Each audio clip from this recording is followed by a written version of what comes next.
Yo, it's your boy Fredro Starr, my tales of the industry. Holla at your boy.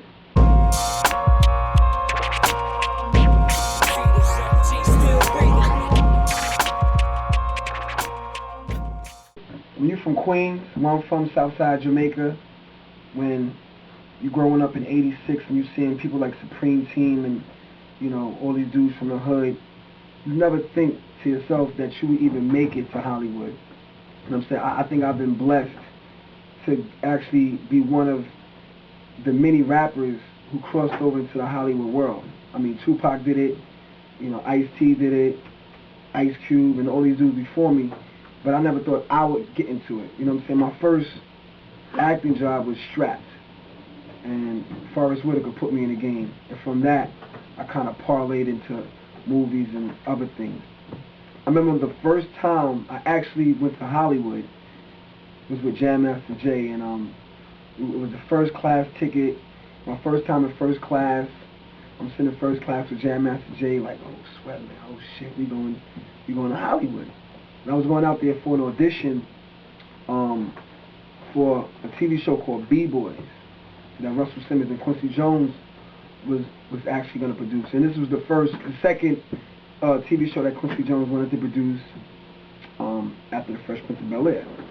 So I never forgot, because when I got there, Jay rented a Mustang, a convertible Mustang, and I'm thinking LA is hot outside, and yeah, LA is hot in the daytime, but at nighttime it gets like if it's 60 degrees in the daytime, it's 30 degrees at night. So I never forgot, because I was scared to tell Jay that I was cold, because I had a t-shirt on and he was driving in the Mustang, just bumping the music like yeah, and I'm just scared to tell Jay, yo, can you put the top up, I'm freezing. So that was my first time coming to LA, and I was bugging out because I was scared to tell Jay that I was cold. So we go to the audition the next day, and I see this tall white guy, and he was acting like he was black. We was playing basketball, and we at the audition, he was talking like, yo man, what's up, man? And that's the first actor I met in LA. You know what I'm saying? This tall white guy.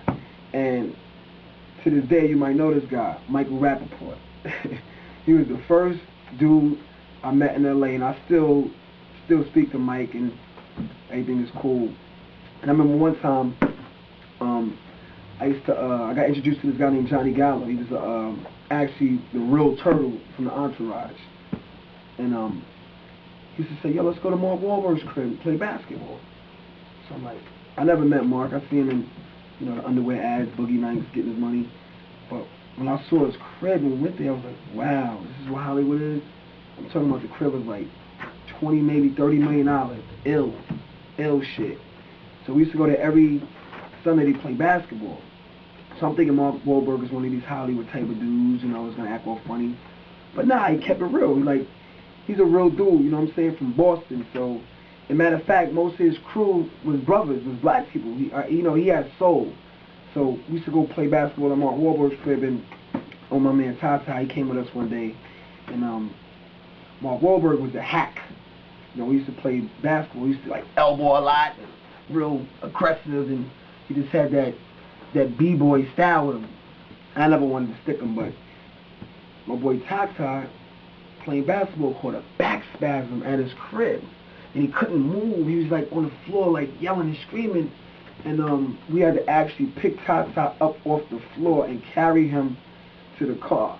But the funny thing about it is, Mark Wahlberg will call me every day, or call Johnny every day. Yo, is your man all right? Is he okay? Because he didn't want Tata to sue him. You know what I'm saying? Because he got hurt on his property. But it was cool. You know what I'm saying? So I kind of figured out Hollywood. These dudes are really, you know, rich and famous. You see them in the movies, but they're just real people. And then one time I met your man Justin Timberlake. We were at the House of Blues. I'm chilling up in there with Eric Eisner. You know, that's Michael Eisner's son. We all chilling, and we all chilling. I see your man Justin Timberlake. I'm like, yo, Just, what's up? He's like, what's going on? I said, yo, he had this video called Gone. And it's so funny because actually my wife now was the girl in the video. You know, shit is crazy, but I told Justin, I was like, yo man, I really like that record, man. I really like that record. And he was like, yo, thank you, man, thank you. And then like a half an hour later, he came up to me and was like, yo, man, thanks for telling me you like that record, man. I wrote that record. Like, really humble. And being in Hollywood, you wouldn't think somebody like that would be so humble. And he was like, yo, let's go to the next club. And, you know, we went to the next club and we partied and we did it all. I mean, Hollywood, me coming from Queens, this was like something new to me, but everybody kept showing me mad love out here. So I kept doing more movies and meeting more people. And to top it off, I remember one time we was at the Palms in Vegas for their first anniversary with the Maloof brothers. Once again, I'm with Johnny Gallo and a couple other people. And I'm even with Tata too. This is our little clique in Hollywood. So they wanted us to perform on stage with Macy Gray. So we performed on stage, we killed it or whatever. And it was Leonardo DiCaprio's birthday party that day. So after the show, we all go upstairs to the Real World Suites. And my man Tata starts playing pool. I guess he was losing because he starts going crazy and yelling and screaming and acting all crazy. And Tobey Maguire is sitting right next to me, standing right next to me. And while my man is yelling and screaming and acting all animated, I'm thinking Tobey Maguire would be like scared and like run away. And he's just standing there like this. I was like, Tobey Maguire's a little gangster, word up. So, you know, this is my tales in the industry, man. Just coming from Queens and growing up in the hood in Southside, Jamaica, Queens, and coming to Hollywood. It's all the same, man. We all the same. We all from somewhere. We all started from humble beginnings, man. So we vibing to the album and shit, and I'm bugging out because I'm hearing like 10 Crack Commandments, the joint with R. Kelly. You know what Life After Death album was for hip hop. I'm there hearing this from this nigga mouth. Just me and him, Little Steve's, and Little Shorty running out the back of the security. That's 5 of us.